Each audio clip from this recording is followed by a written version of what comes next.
Bonsoir à toutes et à tous, ravi de vous retrouver pour le live politique. Nous sommes ensemble jusqu'à 20h et en direct sur Facebook Live. Vous en avez l'habitude maintenant. Notre invitée ce soir est Virginie Calmels, première adjointe au maire de Bordeaux, Alain Juppé, mais surtout nouvelle ralliée à Laurent Wauquiez et donc futur numéro 2 du parti Les Républicains si Laurent Wauquiez gagne.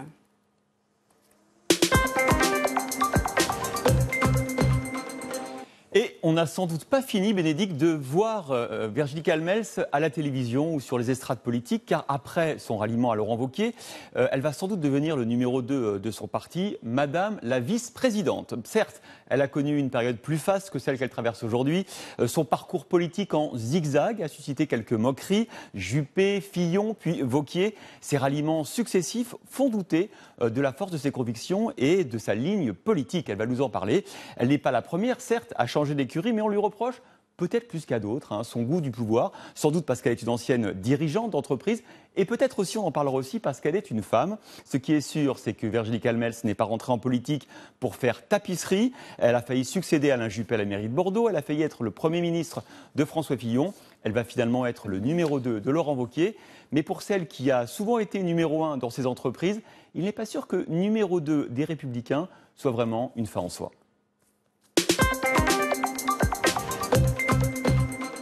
Réponse. Bonsoir Virginie Calmels. Bonsoir. Merci d'avoir accepté notre invitation. Vous avez peur de faire douter de la force de vos convictions, comme le disait Christophe tout à l'heure? Écoutez, je crois que les gens qui me connaissent savent que je suis habitée par certaines convictions, par certains idéaux aussi, que je suis plutôt cash. Et donc ça m'amuse quand on caricature à ce point-là le fait d'être surpris de passer d'Alain Juppé à François Fillon ou Laurent Wauquiez. Comme ça vous a pas échappé, c'est 3 élections très différentes. Et en l'occurrence, si j'ai soutenu François Fillon, c'est aussi parce que, et si j'ai voté François Fillon, c'est parce qu'il n'y avait pas le bulletin Alain Juppé présent sur la table. Et il me semblait naturel, quand on s'est engagé dans une primaire, de soutenir le vainqueur. C'est ce qu'ont fait la quasi-totalité des gens qui ont été loyaux avec cette famille politique, à commencer par Alain Juppé lui-même, qui a soutenu François Fillon et qui l'a même parrainé. Vous êtes reconnu dans le portrait qu'a dressé de vous, au portrait un peu acide, mais qu'a dressé de vous Christophe à l'instant? Non, acide, non, je ne l'ai pas pris comme tel. Je crois qu'effectivement, quand on est une femme, on suscite beaucoup de critiques, c'est vrai. Je découvre la violence de ce monde politique. Comme le rappelait Christophe, moi je suis plutôt une femme d'entreprise. Je considère d'ailleurs que c'est mon métier. La politique n'est pas un métier, je ne vis pas de la politique, je ne le fais pas à temps plein. Je pense que c'est un engagement citoyen. Je crois que le pays a besoin aussi d'hommes et de femmes qui viennent d'ailleurs. Mais il faut reconnaître que ça dérange. Ça dérange et du coup, et on en prend plein la tête. Il faut s'armer à ça. Je ne suis pas forcément, mais j'apprends. Vous apprenez. Je découvre la violence des attaques, la bassesse aussi, et la façon dont, à certaines fois, on fait parler des personnes qui me sont proches. Je pense à Alain Juppé. Je pense que encore hier, j'étais avec Alain Juppé à Bordeaux et il rappelait devant les 40 élus de sa majorité municipale combien il ne s'agissait pas d'une trahison, combien on avait discuté ensemble avant du fait que j'accepte la main tendue de Laurent Wauquiez pour faire un tandem, parce que notre enjeu, il est que la droite, elle reprenne sa place dans le débat politique, qu'elle soit unie et qu'elle soit une vraie force d'opposition dans ce pays. Alors on va reparler de tout ça évidemment jusqu'à 20h, avec Christophe dans une seconde et avec Cécile de Ménibus notamment tout à l'heure, et puis Yves Gégaud nous rejoindra après 19h. Pour l'heure, je vais vous laisser donc sous le feu des questions de Christophe Jacques-Cuisine. C'est l'interview, les yeux dans les yeux.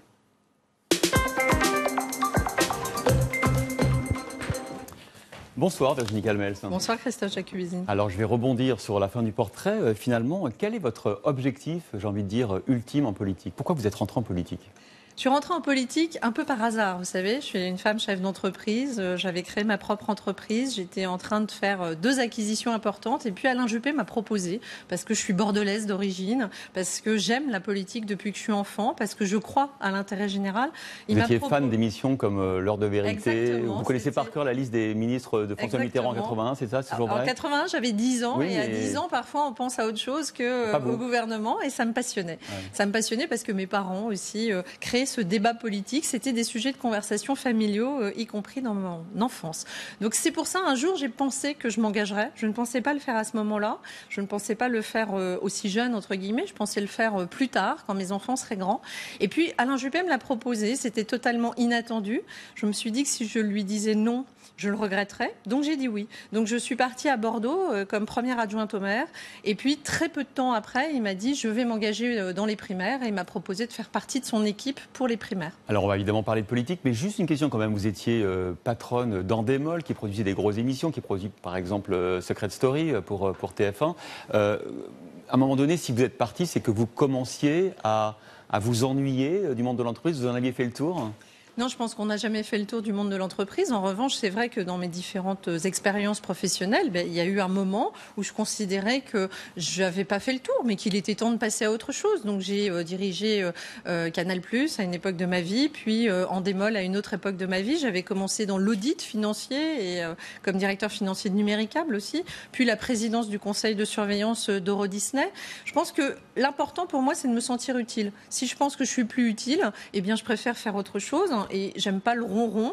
Ma vie n'a pas été un long fleuve tranquille. En revanche, je crois que j'ai acquis une expérience et une expertise très différente. Et j'ai envie de la mettre au service des Français et des Bordelais et des Bordelaises dans mon mandat local. Parce que je crois que la politique a besoin de se nourrir de personnes qui viennent d'ailleurs. Et alors justement, est-ce que ce que vous avez vu de la politique jusqu'à présent, est-ce que c'est aussi, est-ce que c'est plus cruel que la vie de l'entreprise? Oui, bien sûr, c'est vrai, bien plus cruel. Là où vous étiez, pour arriver au sommet d'Endemol, il a fallu aussi se battre quand même. Non, ça n'a rien à voir. Vous savez, moi je viens d'un monde de la méritocratie. L'entreprise, c'est vous avez des résultats, vous êtes promu. Vous savez, pas la politique, moi je me suis retrouvée retrouvée directrice générale d'Endemol Monde, donc première société de production audiovisuelle au monde, parce que mes actionnaires, qui s'appelaient Goldman Sachs ou Apollo, vous savez, c'est pas des tendres, mais c'est des gens qui regardent les résultats. Voilà, la France avait le meilleur taux d'EBITDA, enfin de rentabilité pour parler plus français, et donc ils ont considéré que je devais prendre les rênes d'Endemol Monde. Et en fait, tout ça se fait un peu, je dirais, au mérite. La politique, c'est beaucoup plus compliqué. Attention, ça va être dur ce que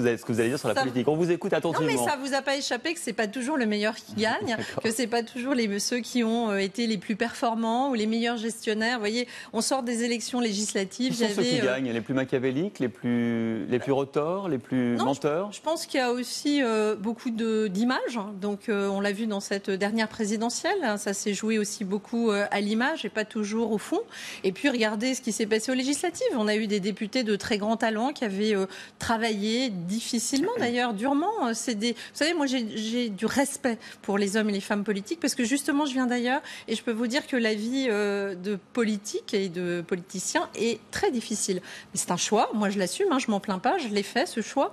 Mais je pense que parfois, c'est un peu ingrat. Et vous avez vu des députés balayés simplement parce qu'ils n'avaient pas la bonne étiquette. Et ceux qui avaient mis l'étiquette en marche, parfois même à la dernière minute, en sortant de 20 ou 30 années du PS, se sont fait élire haut la main quand d'autres se sont fait balayer. Alors pas d'inquiétude, je ne vous fais pas passer le bac philo, mais c'est quoi la loyauté en politique pour vous? Je pense que ce qui est important, pour moi en tout cas, ce sera d'être loyal à mes convictions. Et puis après, moi, il y a un homme qui m'a fait débuter en politique. C'est lui qui a fait que j'ai sauté le pas, qui s'appelle Alain Juppé. Et j'ai considéré que je lui garderais non seulement de la loyauté, mais de la fidélité. Et une fois encore, dans toutes les décisions que j'ai pu prendre, bien évidemment que j'en ai toujours parlé avant, bien évidemment qu'on a échangé et qu'en général, on a toujours été d'accord. Alors on va justement l'écouter, Alain Juppé, parce qu'il vous a posé une question il y a quelques jours, on l'écoute. Virginie Calmels, qui est la juppéiste de service. Vous êtes toujours juppéiste, Virginie? Non, voilà. Tu es toujours juppéiste, Virginie. Oui, c'est l'humour d'Alain Juppé. Ce sonore, c'était le 6 mars. D'accord. Oui, le 6 mars, c'était le jour où Alain Juppé venait de se retirer officiellement, avec un discours dont, à mon avis, les Français se rappelleront. C'était après, vous le savez, le Trocadéro.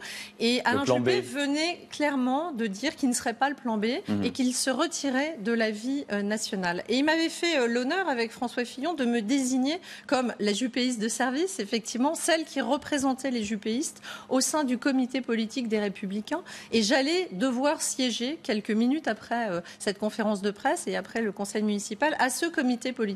Donc c'est non seulement de l'humour, mais c'était aussi un clin d'œil au fait que c'est pas parce qu'il a arrêté sa vie politique nationale que moi, je n'étais plus la juppéiste qui allait siéger au comité politique en son nom. Donc ce qui a été écrit dans le Canard enchaîné sur ce que Juppé disait de vous était un mensonge? Non seulement c'est un mensonge, il l'a dit lui-même, mieux que moi. D'ailleurs, pour ne rien vous cacher, je le connais depuis 3 ans, je travaille à ses côtés. Je n'ai reconnu ni le fond, ni la forme d'Alain Juppé, et tous ceux qui le connaissent le savent bien. Simplement, comme je l'ai dit, à qui profite le crime? Qui a tant intérêt que ça à essayer d'expliquer qu'Alain Juppé et moi, nous serions fâchés, et a fortiori, soi-disant, parce que j'aurais décidé de faire un tandem avec Laurent Wauquiez. Alors, on va parler de ce tandem avec Laurent Wauquiez. Alors, je ne sais pas si j'ai la réponse, mais en tout cas, il y a un tweet là de Maël de Calan qui explique justement ce que Alain Juppé attendrait de ses héritiers putatifs. On va revoir ce tweet. Ce que veut Alain Juppé, c'est qu'émerge une nouvelle génération qui porte les idées de la droite ouverte et qui puisse nous faire gagner. Les idées de la droite ouverte, c'est évidemment en parallèle avec la droite entre guillemets fermée qu'incarnerait Laurent Wauquiez dans l'esprit de Maël de Calan. Oui, c'est l'esprit de Maël de Calan. Là, on parlait d'Alain Juppé. Ça ne vous a pas échappé que Maël de Calan était lui-même candidat à la présidence des Républicains. Moi, ce que je crois, et je m'inscris dans la lignée de ce qui a été fait par nos prédécesseurs, et Alain Juppé le premier, c'est-à-dire une famille de la droite qui se rassemble au lieu de se diviser. On en a un peu assez, alors que M. Mélenchon est en train de s'arroger le monopole de la première opposition. On en parlera tout à l'heure dans le débat. Moi, je crois qu'on a besoin de construire une vraie droite. Et je crois que cette droite, elle doit revenir. Bien sûr qu'on a des sensibilités différentes, mais on a un socle commun. Et ce socle commun, c'est celui-là que j'ai envie de porter. Droite ouverte, droite fermée, tout ça, c'est des caricatures. Vous savez, Alain Juppé a été caricaturé comme l'aile gauche, limite un centre-gauche pendant la primaire. Aujourd'hui, Laurent Wauquiez est caricaturé comme un limite Front National. Tout ça n'a pas de sens. Moi, je vais dans le fond des projets et de ce qu'on veut porter pour les Français et pour demain, rétablir dans ce pays une France qui fonctionne et qui en a peut-être un peu marre de l'étatisme et de la suradministration, de la technocratie et puis quelque part d'une politique social-démocrate. C'est la droite libre que vous incarnez, on va en parler tout à l'heure. Mais quand même, une dernière chose quand même sur ce rapport à Juppé. J'ai vu que vous aviez épinglé sur votre profil Twitter ce petit tweet d'Alain Juppé, un déjeuner amical avec Virginie Calmels qui fait en confiance à mes côtés un excellent travail à Bordeaux, loin des saloperies médiatiques. Là, on reconnaît le vocabulaire d'Alain Juppé. Le fait que vous épingliez quand même ce tweet en haut de votre profil, ça veut dire que ça vous a blessé quand même tout ce qu'on a dit sur vous et votre... Bien sûr, Christophe Jacubizine, vous savez ce qui est très compliqué dans ce pays, c'est que quand une information sort, et qu'en fait, ce n'est pas une information, mais une désinformation, c'est même une manipulation. Une fois encore, il y a une origine derrière. Le Canard enchaîné a une source, et cette source, pour qu'elle soit crédible, elle est forcément assez proche d'Alain Juppé. Et c'est ça qu'il faut essayer de comprendre. C'est qui a intérêt à nous séparer des gens qui veulent expliquer depuis des mois aux Français qu'en fait, avoir soutenu Alain Juppé, finalement, ce serait soutenir Emmanuel Macron, voire être au gouvernement. Et ce serait incompatible avec le soutien de Laurent Wauquiez. Justement, alors... Mais ne soyons pas dupes. Vous avez bien fléché les responsables. On a bien compris. En l'occurrence, lui a dit « je veux rester dans ma famille politique ». Donc en restant dans la famille politique, en la reconstruisant, et je pense qu'il n'y aura pas trop de bonne volonté, et pour se mettre tous ensemble, jouer l'union et arrêter sans arrêt les dispersions qui sont liées à des ambitions personnelles, qu'on se mette tous ensemble pour reconstruire une droite qui parle haut et fort avec un projet clair et qui assume ce qui est d'être de droite, et moi je l'assume. La preuve, j'ai appelé mon mouvement droite libre, vous voyez, donc j'assume le mot droite parce que ce sont mes convictions. Mais je crois que c'est ça notre enjeu collectif et c'est ce que Alain Juppé souhaite. Alors quand même, venons-en donc à cette grande affaire, ce soutien de Laurent Wauquiez pour la présidence du parti. Est-ce que c'est un deal, une sorte de marché entre deux droites, ou est-ce que c'est un ralliement de conviction? Est-ce que vous êtes plutôt dans le partenariat ou dans l'adhésion? Alors je vais vous dire très clairement, soyons pragmatiques. Nous sommes donc dans une élection où il va falloir élire un leader. Et il se trouve qu'il y a un leader de première catégorie qui s'appelle Laurent Wauquiez. Je note qu'il n'a pas été challengé par d'autres poids lourds, entre guillemets. Ni Valérie Pécresse, ni Xavier Bertrand. Voilà, ils n'ont pas fait ce choix-là. Et ensuite, on arrive dans une catégorie de personnes qui utilisent peut-être un petit peu l'élection des Républicains pour se faire connaître, pour passer dans les médias, pour communiquer. Et ils ont des choses intéressantes à dire. Et c'est très bien comme cela. Mais la vérité, c'est qu'il faut du leadership. Alors, le leadership, ok. Mais la question, ce n'est pas celle-là. La question, c'est est-ce que vous adhérez à tous les idées de Laurent Wauquiez ou est-ce que c'est un deal, un partenariat entre deux droites un peu différentes? Clairement, nous avons deux sensibilités qui sont différentes. Donc c'est un deal. Je ne suis pas un clone de Laurent Wauquiez et ça ne vous échappera pas que Laurent Wauquiez non plus ne sera pas un clone de moi-même. Nous apportons deux sensibilités. C'est le yin et le yang de la droite. Oui, nous apportons deux sensibilités différentes, mais je vais vous dire, indépendamment de nos écuries passées, parce que juppéistes, fillonistes, sarkozystes, tout ça doit se rassembler. Ça, c'était le temps de la primaire. Aujourd'hui, on est là pour défendre les idées de la droite. On incarne aussi deux parcours complètement différents. Je suis une femme, je suis chef d'entreprise, je viens de la société civile, j'ai très peu d'expérience politique. Je pense que c'est aussi la volonté de Laurent Wauquiez de montrer qu'on va ouvrir grand les portes et les fenêtres de ce parti à des gens qui viennent d'ailleurs à de la société civile. On ne va pas laisser Emmanuel Macron s'arroger le monopole de la société civile en politique, loin de là. C'est aussi de la jeunesse, c'est aussi une volonté de diriger ce parti différemment et c'est bien sûr des sensibilités très complémentaires, mais nous avons un socle commun. Parce que si on n'est pas d'accord avec un régalien fort ou avec un programme économique assez libéral, à ce moment-là, on n'a rien à faire à droite. C'est ça qui nous unit et c'est ça qui nous rassemble. Justement, quelques questions d'actualité. Répondez assez rapidement pour qu'on puisse au moins essayer de faire un petit portrait robot de votre sensibilité actuelle sur l'actualité. Les ordonnances de travail, est-ce que c'est tout ce que la droite a toujours rêvé de faire sans jamais oser le faire ou est-ce que c'est quelque chose d'insuffisant ? Oui, c'est un peu les deux. C'est tout ce que la droite aurait rêvé de faire, mais ça reste encore insuffisant. Mais là où vous avez raison, je ne ferai pas partie de ceux qui diront que ça ne va pas dans la bonne direction. Vous savez, j'étais au QG d'Alain Juppé à l'époque de la loi Macron. J'étais la seule à dire, mais attendez, pour moi, il n'y a pas de débat. Il faut la voter. Si j'avais été parlementaire, j'aurais voté la loi Macron. Édouard Philippe, qui était à côté de moi à ce moment-là, considérait qu'il ne fallait pas le faire. Mais la droite a manqué de courage dans le passé pour justement faire voter ce type de loi pour réformer le marché du travail ? Vous venez d'employer un mot qui m'est cher. Moi, je crois qu'on manque de courage et qu'il va falloir des gens courageux. Et de ce point de vue-là, quand on parle de Laurent Wauquiez, il me donne le sentiment d'être un homme courageux. C'est-à-dire qu'on voit bien d'ailleurs à quel point il concentre les tirs, mais il a du courage. Et le courage, c'est aussi d'agir. Et moi, je suis pragmatique, je viens de l'entreprise, je regarde les résultats. Voilà. Et je pense que ça, c'est un point très important. Parfois, on n'a pas eu le courage d'aller assez loin. Parfois aussi, gouverner, c'est pas si simple. Il y a une actualité complexe. On se rappelle de la crise de 2008 qui a probablement empêché la droite de bien réformer comme elle le souhaitait à ce moment-là. Alors, autre actualité, la loi contre le terrorisme qui va se substituer à l'état d'urgence. Est-ce que c'est laxiste ou bien, et donc en défaveur de la sécurité des Français, ou bien au contraire, est-ce que c'est liberticide ? Alors, je suis libérale. Pour autant, je considère qu'une des fonctions principales de l'État, c'est d'assurer la protection, la sécurité des citoyens. Donc, je ne suis pas favorable à la sortie de l'état d'urgence. Je pense qu'au contraire, notre pays... L'état d'urgence ? Je pense surtout que notre pays a souffert de beaucoup trop d'angélisme en la matière. Vous parlez de courage. Là aussi, on a besoin de gens courageux pour dire qu'il y a quand même un vrai problème. Et quand on parle de régalien, là aussi, moi, j'ai pas envie de laisser le monopole des sujets difficiles au Front National. Il faut parler d'immigration dans ce pays. Il faut parler d'islam radical. Il faut parler de sécurité. Tous ces sujets-là sont des sujets que la droite doit impérativement se réapproprier parce que nous avons des solutions à apporter aux Français. Alors, il y a une polémique cette semaine sur cette loi. Le droit, par exemple, de contrôler l'identité de tout le monde dans des lieux de transit, par exemple les gares, pendant 12 heures par jour. Moi, ça ne me choque pas. Ça ne vous choque pas ? Non, Très bien. Je pense que nous sommes en guerre, en fait. Voilà. Et il faut assumer. Et ça ne me choque pas. Alors, des sujets ça peut être désagréable parce qu'on va perdre un peu de temps, mais c'est vraiment pour la protection et la sécurité des concitoyens. Alors, des sujets de sociétaux sur lesquels vous n'êtes peut-être pas forcément justement en accord avec Laurent Wauquiez. On en parlera tout à l'heure, mais juste en un mot, le mariage pour tous, est-ce qu'il faut écrire la loi ? La PMA, est-ce qu'il faut aller dans le sens de la PMA pour tous ? C'est-à-dire pas seulement pour les femmes qui ont des problèmes de fécondité, mais peut-être pour les femmes célibataires ou les couples de femmes, comme le souhaite le gouvernement, en tout cas sa secrétaire d'État à la famille. Effectivement, là, nous ne sommes pas d'accord avec Laurent Wauquiez.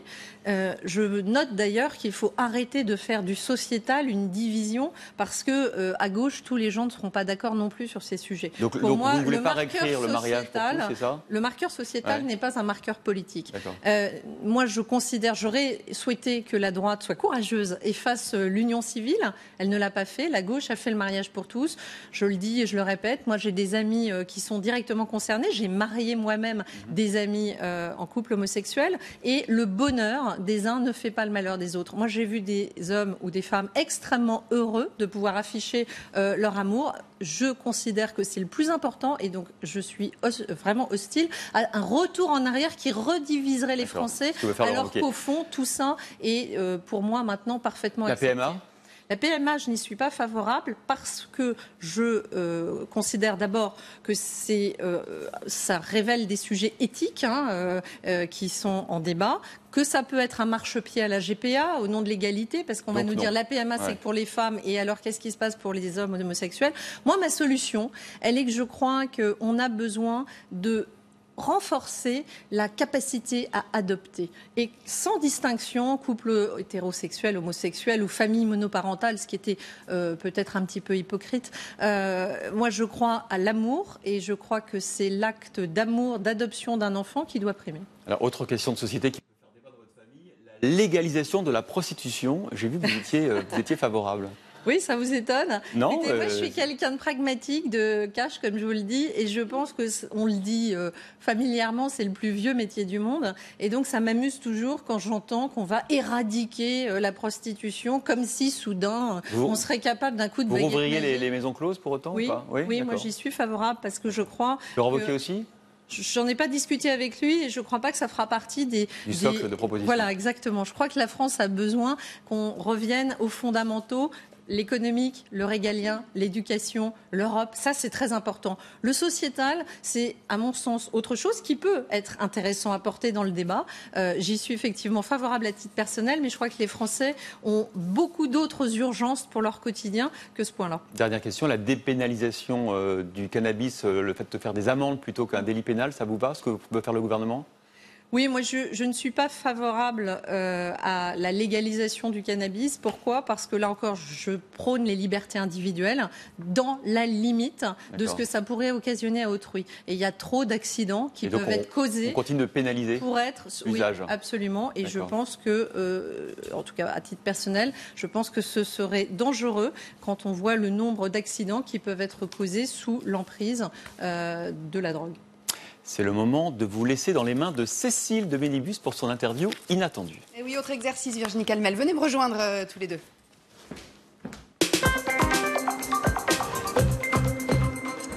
Installez-vous, je vous en prie. Et donc, j'ai quelqu'un à vous présenter, Cécile de Bénibus. C'est l'interview inattendue et c'est un entretien, attention, tout sauf politique. Bonsoir, Cécile. Bonsoir, bonsoir. Merci. Vous connaissez d'ailleurs, il faut quand même juste le préciser, parce que vous avez été amenée, j'imagine, à travailler ensemble dans vos anciennes fonctions quand même. Oui, elle était dirigeante d'Andemol quand j'étais dans l'une de ses émissions. Voilà. Et maintenant, vous êtes dans une interview politique. Vous voyez comme le nouveau monde change. Le monde change.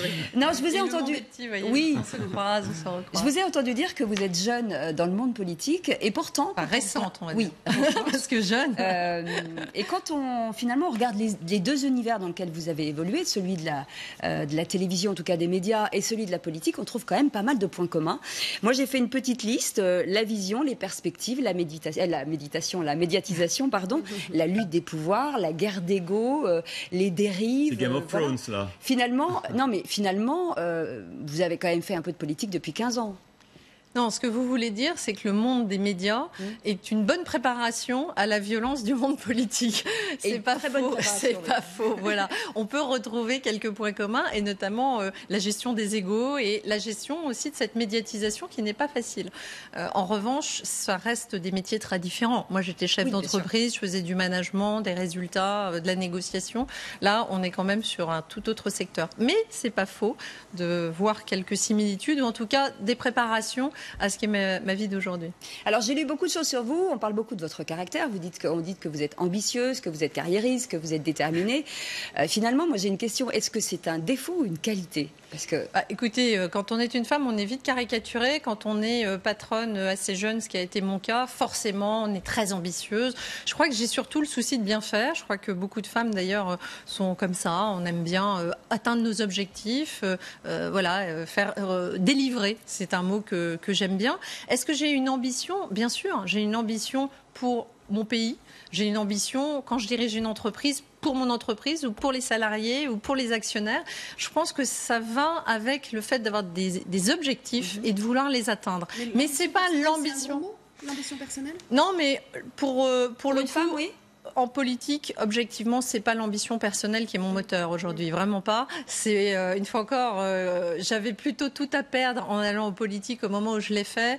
Et une fois encore, je crois que c'est vraiment la volonté de mettre à disposition et d'être utile, si je peux, à un autre parcours, une autre expérience, une autre vision, une autre façon tout simplement d'appréhender peut-être les problèmes avec... Il y a des codes que je n'ai pas. Voilà, je ne suis pas une femme politique depuis 20 ans et ça se voit et je fais sans doute plein de boulettes, mais je pense qu'on a aussi besoin d'avoir de l'authenticité et de croire. Voilà, moi j'ai des convictions, j'ai envie de les porter, de les défendre. Mais Virginie, j'ai du mal à croire que quand on change d'univers comme ça, on n'est pas une ambition personnelle de se dire, voilà, j'aimerais être chef de parti, ministre, voire Premier ministre, parce qu'on n'en a eu qu'une, voire même un jour présidentiable. Alors ça va peut-être vous étonner, parce qu'effectivement, dans ce monde politique, il paraît qu'ils en rêvent tous, où on dit qu'ils pensent qu'à ça en se rasant. Non, en fait, tout le monde dit non, absolument pas, je viens parce que j'ai des convictions, et que finalement, tout le monde brigue un statut. Non, mais pour le coup, moi, par rapport à ça, et peut-être parce que je viens de l'entreprise, moi, j'ai une vision qui est beaucoup plus du collectif. Moi, ce qui me frappe, c'est que le politique, il est mu beaucoup par de l'ambition personnelle. Et du coup, ça crée énormément de divisions. Et souvent, on le voit en ce moment, c'est presque surjoué, ces divisions. C'est-à-dire qu'on va chercher la petite sensibilité différente, alors qu'en fait, on dit à peu près tous la même chose dans la famille politique de la droite. Oui, mais si Alain Juppé vous avait demandé d'être son Premier ministre, vous auriez dit non ? Je ne sais pas si j'aurais dit non, mais comme toute femme, je me serais peut-être interrogée, savoir si j'étais bien à ma place. Et j'ai parfois refusé, ça m'est arrivé plus d'une fois, des postes. On m'a proposé des postes d'administrateur dans des sociétés cotées qui n'étaient pas du tout dans un domaine d'activité que je connaissais.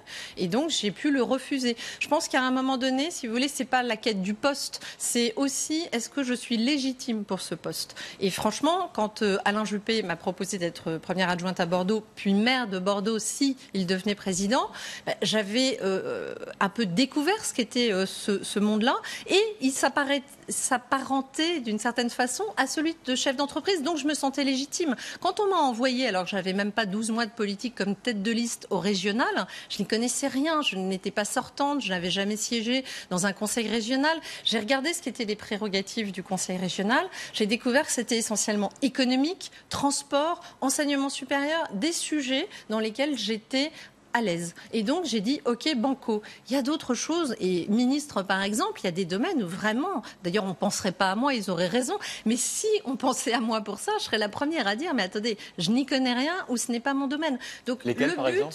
Je sais pas, la santé, vous voyez, je ne pense pas être quelqu'un qui serait capable d'être ministre de la Santé. Il y en a plein un régalien comme la fiscalité, oui. Non, mais tout ce qui touche à l'économie, à la fiscalité, c'est mon domaine d'action, on va le dire, depuis 20 ans, mais comme tout chef d'entreprise de France ou de Navarre. Donc, il faut une légitimité, mais est-ce que c'est un moteur ? Non. Objectivement, non. J'ai eu la chance, si vous voulez, d'avoir des responsabilités jeunes, de diriger des groupes qui m'ont passionnée. Aujourd'hui, la politique, c'est quelque part un énorme point d'interrogation. Je ne sais absolument pas où ça va me mener. Et d'ailleurs, quand je l'ai fait, j'ai jamais eu de plan de carrière. C'est la question que j'allais vous poser. C'est pas votre carrière, en fait, la politique. Non, mais au-delà de ça, même en entreprise, je n'avais pas de plan de carrière. Vous savez, jamais j'aurais dit, je vais être directrice générale de Canal+ à 31 ans. Jamais. Quand j'avais 20 ans, j'en savais strictement rien. Quand on vous écoute comme sur ce que vous dites sur la politique, on se demande si à un moment donné, vous n'allez pas être dégoûté. Parce que vous nous dites... Je vous confirme que de temps en temps, ça peut... Parce que vous nous dites, en fait, finalement, c'est une guerre des égos, d'ambition, etc. Moi, je veux faire... Mais c'est pour ça que j'ai envie là, qu'on se donne cette chance, qui est une chance un peu historique.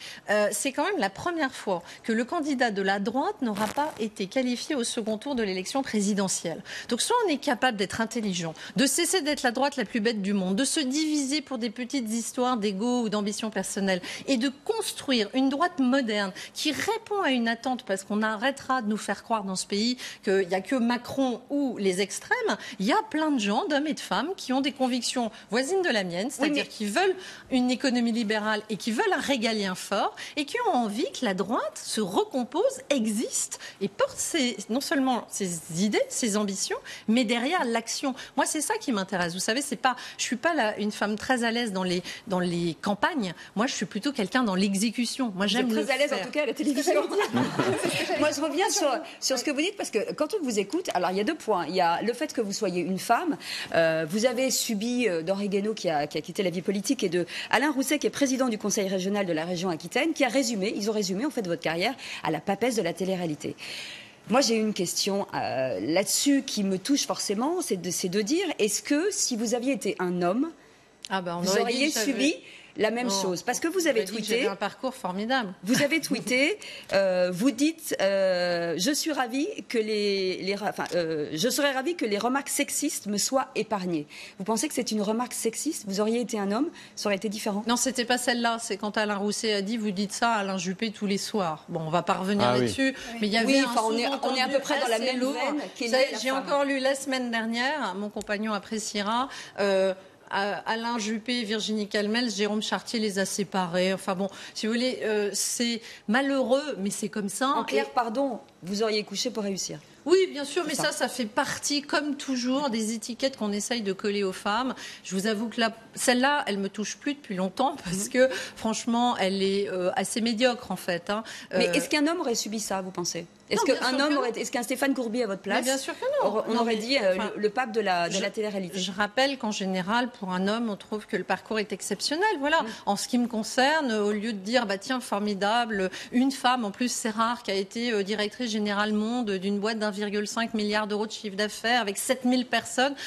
Au lieu de dire que c'est génial, on essaye d'expliquer que soit vous êtes une ambitieuse forcenée sans limite et prête à vendre père et mère, ou soit vous êtes... évolué depuis que vous êtes arrivé à la direction générale d'Endemol, par exemple, depuis quelques années. Vous étiez très jeune, vous l'avez dit. Est-ce qu'en arrivant en politique, vous vous dites, finalement, le monde évolue peut-être un petit peu? Est-ce que les regards ont changé ou pas du tout? Je pense qu'en fait, dans le monde économique, le regard a changé. C'est-à-dire que, franchement, je le disais, j'ai eu la chance d'être dans un monde de méritocratie. Que vous soyez femme, que vous soyez jeune, importe finalement peu. Oui. C'est vraiment les résultats qui priment. Je pense que le monde politique, de ce point de vue-là, a encore besoin d'évoluer parce qu'il a évolué beaucoup moins vite que l'ensemble des citoyens. D'ailleurs, c'est peut-être ce qui lui... Oh non, non. Alors là, vraiment, je vous assure, on avait d'ailleurs fait une rencontre des élus femmes et je peux vous assurer que chez les Verts, elles nous expliquaient que c'était épouvantable, que celle du Parti Socialiste considérait également. La droite n'a pas l'apanage de l'archaïsme face aux femmes. C'est vrai que c'est un peu décevant parce que là encore, c'est censé être un milieu représentatif des citoyens et pour le coup, les femmes ont toute leur place. Voilà, elles représentent plus de 50% de la population, mais c'est pas non plus un sujet majeur. Je pense même qu'au bout d'un moment, il faut passer à autre chose. Et moi, je vous avoue que là-dessus, je suis passée à autre chose. On va passer à autre chose. C'est que, en fait, forcément, quand on est dirigeante d'un grand groupe média, on a un salaire extrêmement confortable. Il paraît qu'en tant que personnalité politique, le salaire est beaucoup moins intéressant. Quand on voit toute la violence que vous avez autour de vous, que vous soyez moins payé, est-ce que ça veut dire qu'à un moment donné, vous pourriez abandonner ? Alors, une fois encore, comme je l'ai toujours dit, j'ai jamais eu de plan de carrière. Je serais bien incapable de vous dire où je serais dans 5, 10 ou 15 ans. Est-ce que des choses pourraient me faire abandonner ? Oui, évidemment. La première, c'est tout ce qui touche à mes enfants. À partir du moment où ça pourrait avoir un impact vraiment très négatif, par exemple, sur mes propres enfants, ça, je pense que c'est de nature à me faire abandonner la politique. Après, il peut y avoir des... Enfin, moi, j'ai envie de montrer, si vous voulez, à quel point c'est important de ne pas s'inscrire dans une carrière politique, justement. Et de se dire, je sers mon pays pendant un temps donné, un mandat, par exemple, et puis je reviens à une activité professionnelle. Et pourquoi pas, je retournerai un jour à la politique. C'est ce qu'essaye de faire la République En Marche avec ses députés qui viennent, pour le coup, beaucoup de la société civile, plus que les vôtres. Oui, enfin, même si la droite a aussi beaucoup renouvelé sur la dernière élection, parce que ça a été lié, comme vous l'avez vu, au non-cumul des mandats. C'est plutôt la loi sur le non-cumul des mandats qui va ouvrir ça et qui va de fait le favoriser. Pour moi, tout partis confondus. C'est-à-dire qu'on sent bien qu'on n'aura peut-être plus des politiques de métier pendant 40 ans. On est en train de rentrer dans une nouvelle ère. Moi, j'y aspire, évidemment. modulo les conflits d'intérêts que ça peut générer. Donc il faut être prudent aussi par rapport à tout ça. Mais je pense que moi, je ne m'inscris pas en vous disant oui, je suis politique pour les 20 ou 30 prochaines années. Aujourd'hui, je considère que je suis mère de famille, c'est très important pour moi. Je suis chef d'entreprise, je suis engagée en politique locale à Bordeaux aux côtés d'Alain Juppé jusqu'en 2020 comme première adjointe et je fais de la politique nationale. Ça s'est précipité pour moi parce qu'il y a eu les régionales, parce qu'il y a eu les primaires, la présidentielle, maintenant le parti. Et je pense que c'est un beau challenge. Puisque vous parlez de votre famille et de vos enfants, comment est-ce que vous gérez votre temps? Parce que vous avez un agenda, j'allais dire de ministre. Mais vos journées font 24 heures comme celle de tout le monde. C'est bien pire. Non. Vous savez, c'est la chance que j'ai, c'est d'avoir d'abord beaucoup travaillé toute ma vie. Il ne faut pas croire que la politique, là où c'est plus compliqué, c'est qu'en plus vous avez les week-ends et les soirées. Oui. Mais j'ai la chance d'être très organisée, puisque j'ai toujours eu beaucoup d'activités à gérer en parallèle. Vous êtes contrôle fric? Pendant 10 ans, je me suis investie dans du caritatif, aux côtés de mes activités à la tête dans des malls ou de Canal+. Donc j'ai toujours eu plusieurs activités, donc je suis très organisée. Après, j'ai la chance d'avoir une maman qui est très présente, ça aide beaucoup sur l'éducation des enfants. Et puis, j'ai des plages horaires, vous voyez, c'est-à-dire que je peux revenir à la maison de 19h à 21h, coucher mes enfants et ressortir derrière. Comme beaucoup de femmes, vous savez. En fait, ma vie n'a rien de très original. Il y a énormément de femmes qui nous regardent, qui vivent exactement la même chose. Je reviens sur un petit mot. Vous avez dit on est dans une nouvelle ère. Est-ce que ça veut dire qu'aujourd'hui, les Français seraient prêts à voter pour une femme à la tête du pays en 2022, par exemple? Je ne sais pas. Moi, je reste convaincue qu'il faudra pas que ce soit le fait d'être femme. Vous savez, je crois que ce qui est important, et tout particulièrement nous, les femmes, ce qu'on revendique, c'est de la légitimité, c'est du respect, c'est à un moment donné la compétence. Donc s'il y avait une femme compétente qui se présente, pourquoi pas? En tout cas, moi, je pense que ce ne serait pas discriminant. Il faut décrypter ce que vous venez de dire, il faut décrypter parce qu'en même temps, la compétence, vous la revendiquez. Donc, non, mais moi, je ne serais pas candidate en 2022 si c'était ça la question. Quand Cécile demande sur 2022, c'est pas une phrase. Oui, si elle est compétente, dans votre esprit, c'est oui. Non, mais là, pour le coup, bien sûr, si elle était compétente, absolument. En tout cas, moi, bien sûr que je voterais pour une femme. Je ne sais pas ce que les Français décideraient. Si votre question, derrière la question, c'est ce que moi, je pense à me présenter en 2022. Oh, il y avait 2 questions, vous savez. Vraiment pas. Ça va peut-être vous étonner, parce qu'une fois encore, les politiques de métier, souvent, on voit bien que c'est presque naturel pour eux. Et ça peut étonner. Je l'ai déjà dit à Alain Juppé. Moi, j'ai pas l'intention de me présenter à la présidentielle. Et il m'avait répondu, pas encore. Et non, c'est pas encore. C'est que je pense, objectivement, et j'ai vu cette dernière présidentielle, moi c'était la première que je faisais de l'intérieur, je peux vous dire que la violence et ce qu'a subi François Fillon, moi je serais absolument incapable, à titre personnel, de vivre ça et de faire subir ça à ma famille. On va faire une petite pause si vous le voulez bien, on va se retrouver à 19h. On a retenu, pas ministre de la Santé et pas présidente de la République. J'aurais sur ma liste. On se retrouve à 19h, c'est vous qui faites le JT avec moi, vous avez hiérarchisé l'info. On présentera tout ça à 19h pile, à tout de suite. Restez avec nous.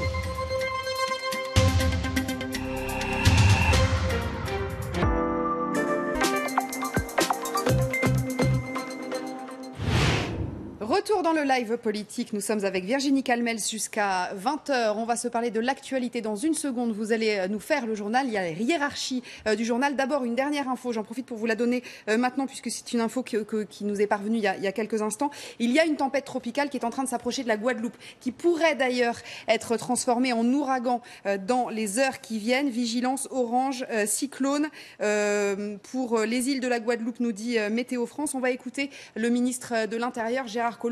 Évidemment, les habitants sont invités à aller se mettre à l'abri. Nous avons vu se former, il y a maintenant 3 jours à peu près, 3-4 jours, un nouveau cyclone, celui qu'on vous indiquait sur la carte, qui au départ était un cyclone de puissance 1, puis qui est monté à 2, qui aujourd'hui est en train de devenir 3, et qui va toucher à la fois donc le sud de la Guadeloupe, le nord de la Martinique et à nouveau Saint-Martin. Donc ceci se fera dans la nuit de lundi à mardi pour ce qui concerne les premières terres atteintes et dans la nuit de mardi à mercredi pour Saint-Martin. Donc voilà, nous alertons aujourd'hui que cet épisode va à nouveau se produire et donc qu'il convient de se protéger. Vigilance orange donc au cyclone pour ce qui concerne la Guadeloupe.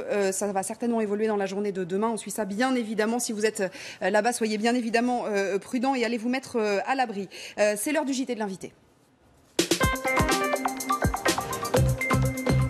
Alors Virginie Calmels, je vous ai proposé un certain nombre d'actualités de la journée, puis je vous ai demandé de les hiérarchiser, de me donner votre travail de journaliste où on hiérarchise et puis parfois on trappe, comme on dit, certains sujets. Il y en a certains qu'on élimine. Vous avez choisi de commencer par la Grande-Bretagne, l'enquête qui avance là-bas après l'attentat de vendredi dernier dans le métro de Londres. Hier, on apprenait qu'il y avait eu une arrestation importante, une deuxième arrestation aujourd'hui. Le niveau d'alerte attentat a été abaissé. On va regarder ce reportage de Sylvie Pinatel. On en parle ensuite ensemble.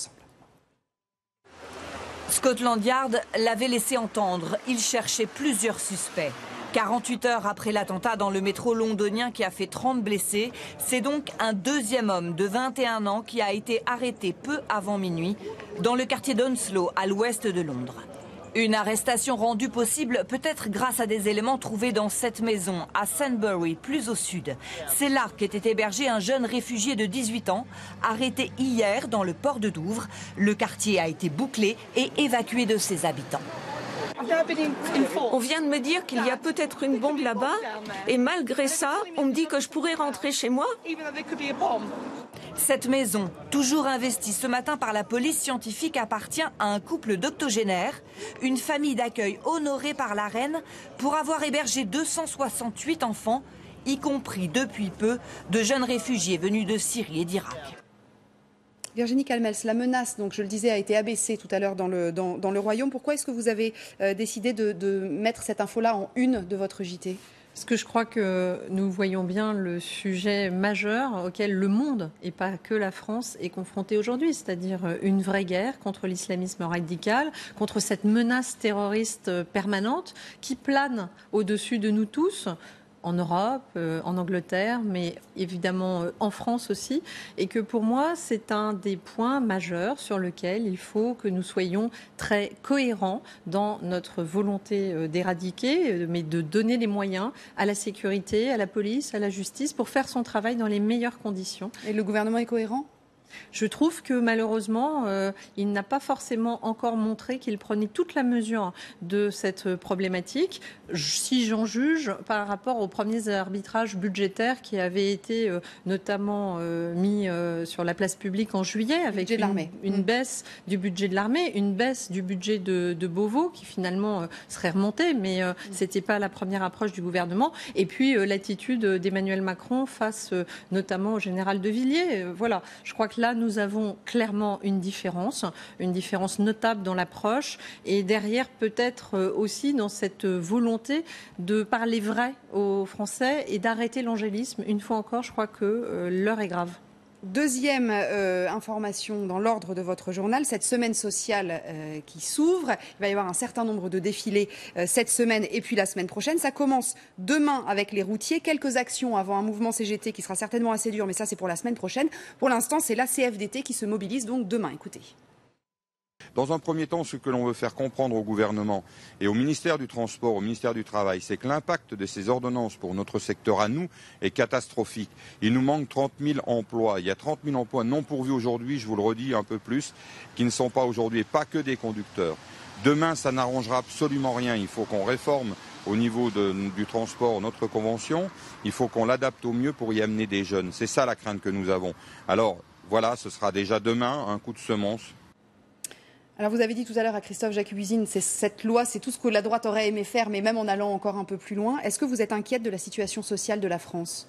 Je crois que là encore, il faut du courage. Il faut assumer et puis il faut arrêter de prendre en otage des Français qui travaillent, qui se lèvent tôt le matin, des artisans, des commerçants, des agriculteurs, des professions libérales, des entrepreneurs, parce que telle ou telle profession veut manifester. Moi, je reste convaincue que le droit de grève, bien sûr, et on ne reviendra pas là-dessus, mais il il ne doit pas se faire au détriment de toute la population. Donc j'invite à ce qu'il y ait plutôt de la prudence de la part notamment des chauffeurs routiers, parce que c'est vrai que souvent eux ont une capacité de blocage qui est évidente, mais a aussi une fermeté, et on n'est pas là pour céder face à certaines pressions. Ce qu'il explique là, en revanche, on ne cédera pas. Oui, mais ce qu'il explique là est beaucoup plus intéressant et nécessiterait peut-être pas forcément ce type de mesure, mais plutôt de faire correspondre l'offre et la demande. Il dit quelque chose de clé, c'est que dans ce pays qui souffre d'un chômage extrêmement important et qui malheureusement n'a pas été éradiqué par le gouvernement Hollande et ni par les premiers mois d'Emmanuel Macron, on va lui laisser le bénéfice du doute et du temps, mais pour le moment on ne voit pas des mesures qui vont réellement permettre de faire baisser cette courbe du chômage. Aussi pour ça, il l'explique très bien, c'est parce qu'on ne fait pas coïncider dans ce pays l'offre et la demande. Il y a encore trop de métiers non pourvus parce qu'on ne flèche pas des jeunes, on ne les éduque pas dans les métiers de demain, c'est-à-dire qu'on ne leur propose pas des débouchés qui sont des débouchés vers l'emploi. Et je pense qu'il met le point sur vraiment un sujet très intéressant de la lutte contre le chômage. Sur la méthode d'Emmanuel Macron, les ordonnances, c'était la bonne méthode ou est-ce qu'il a crispé et du coup on en vient à cette situation de la semaine prochaine qui risque d'être un peu compliquée? Moi je ne vais pas critiquer des choses que j'ai défendues pendant 2 ans et demi, le temps de la campagne des primaires et de la présidentielle notamment. Donc c'est pas la méthode qui est le problème. Au contraire, je pense qu'il faut agir vite et qu'il faut aller dans l'efficacité. En revanche, ce que je crois, c'est que parfois on peut en profiter pour non seulement agir vite, mais aller un peu plus loin. Là, c'est la politique des petits pas. Il est simplement en train de terminer la loi El Khomri qui avait été inachevée. C'est une politique de social-démocrate. Je pense qu'un Dominique Strauss-Kahn aurait fait la même chose que ce qu'est en train de faire Emmanuel Macron aujourd'hui. Alors, autre sujet, donc en 3e position, si je ne me trompe pas dans votre journal, c'est la PMA. Ça sent le roussi pour la PMA. La secrétaire d'État à l'égalité entre les femmes et les hommes, Marlène Schiappa, la semaine dernière, disait ce sera fait, ce sera remis sur la table, en tout cas en 2018. Et puis finalement, eh bien, ça n'est pas plus si évident que ça, en tout cas depuis aujourd'hui. Fanny Veil. Gérard Collomb met en garde sur la PMA. Après l'annonce de Marlène Schiappa en début de semaine de l'ouverture de la PMA à toutes les femmes, le ministre de l'Intérieur préfère rester prudent. Ça pose sans doute un certain nombre de problèmes et il faudra mettre des garde-fous. Mais la secrétaire d'État à l'égalité entre les femmes et les hommes maintient que l'ouverture de la PMA à toutes aura bien lieu avant la fin du quinquennat d'Emmanuel Macron. C'est un engagement de campagne du président de la République, donc le souhait des membres du gouvernement qui portent le programme du président de la République, c'est de faire en sorte qu'elle soit étendue à toutes les femmes. Et il y aura pour cela ce débat dans le cadre des États généraux. Le calendrier médiatique n'est pas le même que le calendrier politique. Un calendrier politique qui prévoit l'organisation d'états généraux de la bioéthique en 2018. Mais côté Manif pour tous, l'ouverture de la PMA à toutes les femmes fait grincer des dents. Avant de trancher des sujets qui sont aussi importants que celui de la PMA sans père, il faut une concertation, il faut un débat, il faut demander l'avis des Français. Et nous sommes prêts et nous nous préparons dès aujourd'hui, lors de ces universités d'été, à affronter, à mener ce débat et ce combat. Sujet polémique notamment depuis l'adoption en 2013 du mariage pour tous. La PMA ouverte à toutes est déjà en vigueur dans 26 pays européens. Alors Virginie Calmels, on va pas revenir sur vos positions puisque vous les avez expliquées tout à l'heure avec Christophe. Vous êtes pour le mariage pour tous et puis vous êtes contre la GPA et la PMA pour tous. Simplement sur ce qui s'est passé aujourd'hui, c'est une reculade ou pas ?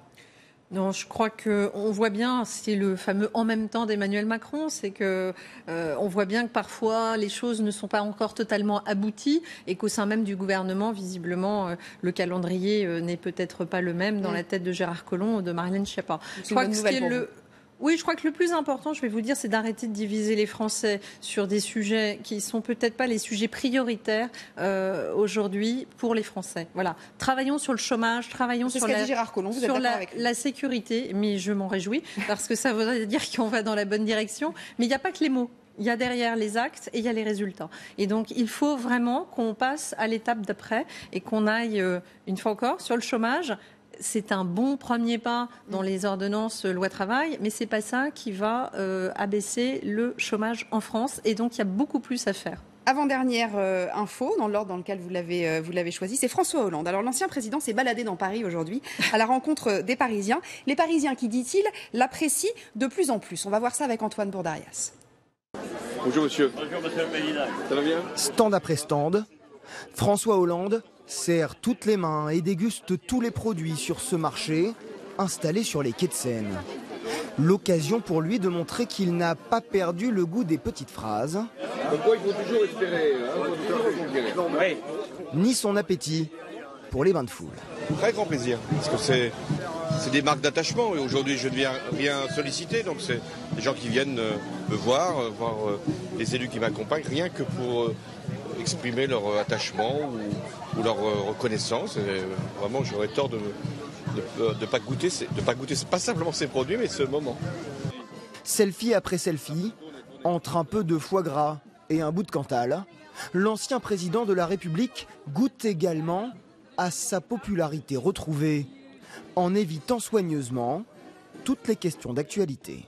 Est-ce que je peux avoir une petite réaction sur les 2 semaines à venir? Non, je ne voudrais pas. Non. Ah non, ça je ne vais pas vous en parler. Je suis dans la balade. Une balade gourmande qui laisse une fois de plus planer le doute sur sa retraite politique.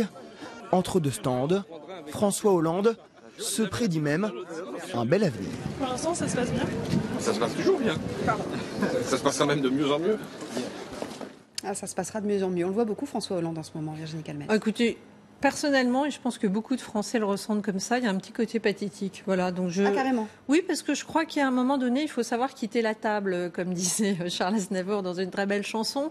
Voilà, il a été président de la République, il a eu des hautes fonctions. Je crois que c'est bien de prendre du recul et de savoir laisser la place à d'autres. Il y en a d'autres qui ont eu des hautes fonctions. Oui, mais vous savez, je me rappelle du procès qu'on a fait à Nicolas Sarkozy quand il faisait ses conférences à l'étranger. Mais moi, ça me choque. Je pense que c'est au contraire très bien d'encourager ces politiques à se recycler, à aller faire un autre métier, à aller voir autre chose, pourquoi pas à gagner leur vie autrement qu'avec les deniers publics. Et là, objectivement, je ne suis pas sûre que les Français aient envie d'avoir l'avis de François Hollande sur des questions d'actualité ou politique. Il n'a plus rien à faire dans la vie politique à l'avenir, François Hollande. Non, mais parce qu'encore une fois, Nicolas Sarkozy, il est revenu après sa présidence. Mais là encore, d'abord, il a fait une pause. Et puis ensuite, si vous êtes plébiscité par votre famille, si on a envie de votre retour, pourquoi pas? Peut-être que François Hollande se dira qu'il sera plébiscité par sa famille. J'en doute, parce que je pense qu'aujourd'hui, le bilan de François Hollande à la tête de l'État aura été quand même particulièrement médiocre. Et donc, je lui souhaite plutôt un rebond dans la vie réelle de beaucoup de millions de Français, plutôt que de vouloir encore arriver en costume cravate sur des marchés. Ça fait pas très spontané et ça sent un peu un homme politique en mal de reconnaissance. Alors, il y avait une autre actualité qui est la dernière dans votre classement, la fête de l'UMA ce week-end. Alors, l'ambiance particulièrement délétère hier, notamment entre la France insoumise et les communistes. Alors, du coup, le chef de file des communistes tout à l'heure, Pierre Laurent, a prononcé son discours de clôture et il a un petit peu calmé le jeu. On va voir les précisions de Bastien Ogier qui est sur place pour LCI. Le patron du Parti communiste a réfuté l'idée qu'il y aurait une guerre des gauches après ses passes d'armes avec Jean-Luc Mélenchon, absent de cette fête de l'humanité. Au contraire, Pierre Laurent a voulu montrer que son parti jouait la carte de l'unité et comme un gage de bonne volonté, il a rappelé qu'une délégation du Parti communiste serait présente à l'appel de la France insoumise pour une manifestation le 23 septembre. Je vous propose d'écouter Pierre Laurent. Je vous appelle au nom du Parti communiste à entrer en campagne dans la durée, aussi longtemps et aussi fort qu'il le faudra pour mettre en échec cette politique. Nous serons des opposants farouches et déterminés à la destruction sociale programmée. Nous serons des porteurs d'alternatives. Nous multiplierons les rencontres. Nous unirons autant qu'il le faudra. Et si quelqu'un, dans les médias, j'ai vu que cela les préoccupait, et ils font même des sondages pour cela, cherchent les meilleurs opposants à Macron. Ils les ont trouvés. Ils sont ici à la fête de l'humanité.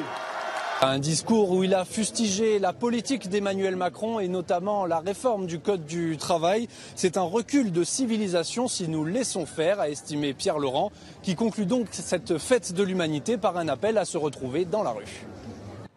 C'est une actualité qui vous intéressait moyennement, Virginie Calmels, par rapport aux autres, je veux dire. Oui, je confirme. Là, on est en plein dans la politique politicienne. Je crois simplement qu'il faut que la droite en tire aussi des conséquences. Arrêtons d'être la droite la plus bête du monde, unissons-nous. On a un socle commun qui est très fort, qui est une véritable alternative pour le pays, qui malheureusement n'a pas pu être mise en œuvre. Notre candidat n'a pas été qualifié au second tour de la présidentielle, mais je reste convaincue que ce qu'il portait, à la fois les valeurs et le projet, est ce qu'il y a de mieux pour la France. Et donc on a besoin de s'unir et d'éviter laisser le show théâtral de M. Mélenchon, qui, quand on l'écoute, indépendamment de son côté très sympathique et très amusant de sa personne, sur le fond, fait un peu froid dans le dos. Alors, c'était le JT de l'invité. Je résume simplement rapidement. Premièrement, l'enquête en Grande-Bretagne sur les attentats de vendredi. Deuxièmement, la semaine sociale qui s'ouvre. Troisièmement, la PMA sans doute un petit peu retardée. Quatrièmement, François Hollande qui se promène pour tester sa popularité. Cinquièmement, la fête de l'UMA. Et puis l'info que vous avez mise de côté, c'est le retour de Lou Bureau, ce journaliste qui est revenu en France ce matin. Qui était une info très importante, mais je crois que ça y est, tout le monde le sait. Et vous l'avez largement commenté. Merci beaucoup. Merci Virginie Calmels. Merci à vous. Merci à toutes les deux pour ce journal éditorialisé par Virginie Calmels. Je vous propose de nous rejoindre maintenant. J'ai un invité à vous présenter. Je ne sais pas si vous êtes la droite la plus bête du monde, mais j'ai une deuxième droite à vous présenter.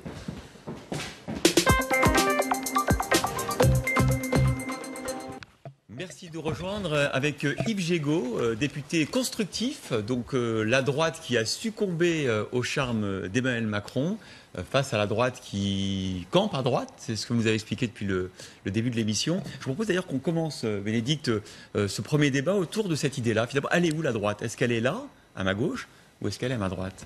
Jégo peut-être. Mais est-ce que la droite et la gauche, ça veut encore vraiment dire des choses aussi fondamentales qu'on les a vécues pendant ces 45 dernières années de 5e République? C'est ça la question.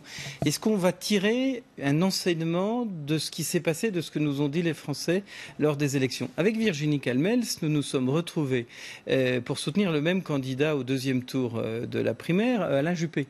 Sur ce sujet. Et nous avons malheureusement soutenu un candidat qui n'a pas gagné cette primaire.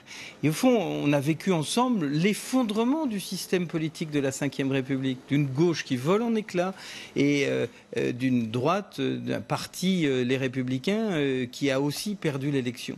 Soit on n'en tire aucune conclusion, on dit c'est comme avant, il y a la droite, il y a la gauche, c'est la droite et le centre, c'est la gauche et l'extrême gauche et le Parti communiste, et puis on propose les mêmes choses aux Français.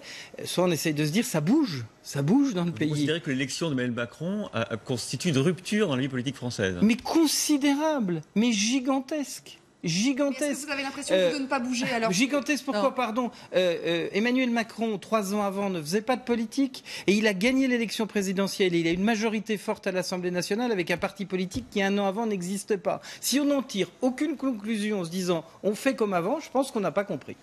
Alors je pense qu'il ne s'agit pas de savoir si on va faire comme avant ou pas. Il s'agit de défendre des convictions, des valeurs. Après, on met des étiquettes.